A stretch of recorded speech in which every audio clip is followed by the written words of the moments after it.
Hello, my name is David Endine. We are in London at the moment, opposite the Embassy of Ecuador, where Julian Assange is currently staying. I just wanted to make a statement that we, myself and my wife, are absolutely outraged at the decision by the British courts to extradite him to Sweden. Not so much because he shouldn't face justice in Sweden, but because he's very likely to be extradited to the United States. And I believe that all Australians are outraged at this potential event. Thank you. Well, personally, I think the government, when the Tories got elected in the coalition with the Liberal Democrats, they promised all this and all that, and they never actually came through with any of it. Like, so they had all these billboards, just promising to get elected, really. All I think David Cameron wanted was just the power. He's a bit of a power-hungry. Well, no, they should actually revert back to their promises that they actually made to make, to make this country better. Hello. Hello. Could you tell me a bit about what you think about how people treat each other nowadays? I just disagree with it in a way, because we don't give each other a chance and we don't get to know each other very well, so we just judge people by the way they dress, by the way they talk, or the job they do, instead of actually the person they are and the way they think about life and what's their point of view. So that's how I think about it, and I disagree with it. I think we should all come together and just start thinking about each other instead of just thinking about just thinking about ourselves and what we care about or what our family does.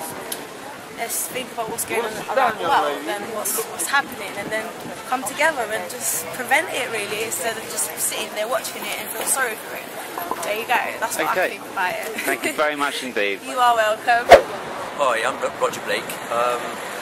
I'm interested in this whole Julian Assange fiasco which is going on in the UK at the moment. I was out shopping and I come down to show my support to protesters out here at the moment. I've been doing a lot of research and reading into this whole issue just behind the WikiLeaks founder under house arrest for the last 500 days without trial. He obviously didn't find that he was able to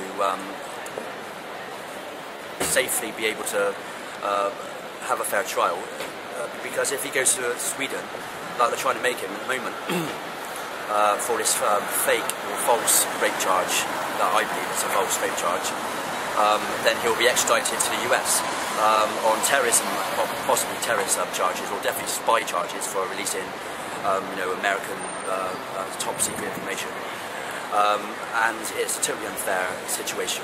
I think it's important how everything sort of seems to have changed over the last year, since obviously the coalition and the Tories seem to be cutting so much. I mean, I think at the end of the day, if they're cutting so much, it's going to end up failing a lot of the systems they're trying to put in place now, and then end up paying more money out trying to resolve some of the stuff they basically cut all these services and everything for the elderly. I mean, the student loans, the prices are going up, everything. I mean, I think it's going to cause a lot more problem and it's going to backfire on us. Right, my personal opinion is that Greece should actually leave the euro in an orderly fashion. Go back to the drachma. She can get her own currency. She can then get her own economy into a state of some semblance of an economy. I think they should do that by democratic means. Come to an understanding, and then when their economy is strong enough, maybe look to come back into the euro. Okay. Right. But when they originally went in, they didn't quite. I mean, the figures were a little skew-whiff, to say the least. Okay. Thank you very much indeed, sir. Thank you.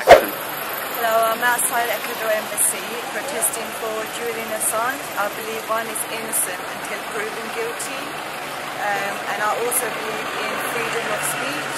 I think one should be allowed to express themselves, and I also think that he deserves a fair trial.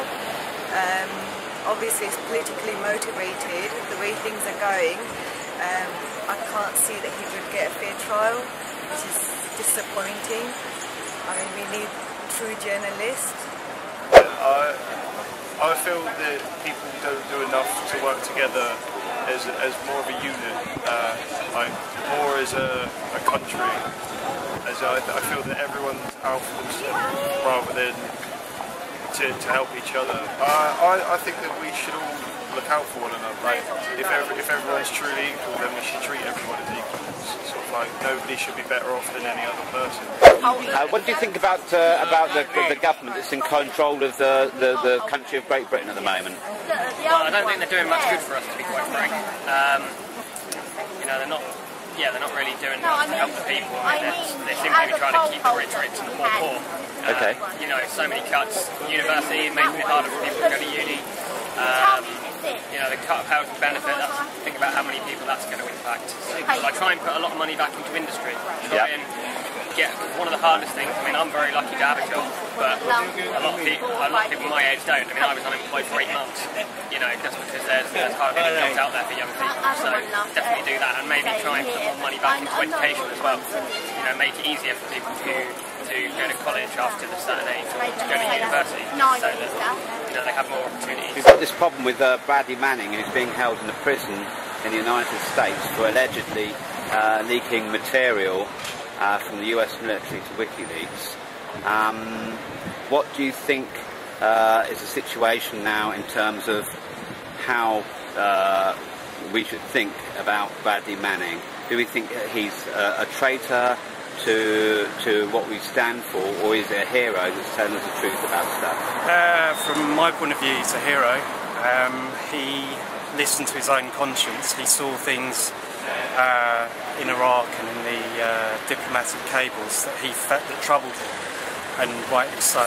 What he's revealed to us is that there's been all kinds of inaccuracies and distortions from the US military in terms of their coverage of what happens in the Iraq War, in Afghanistan and so on.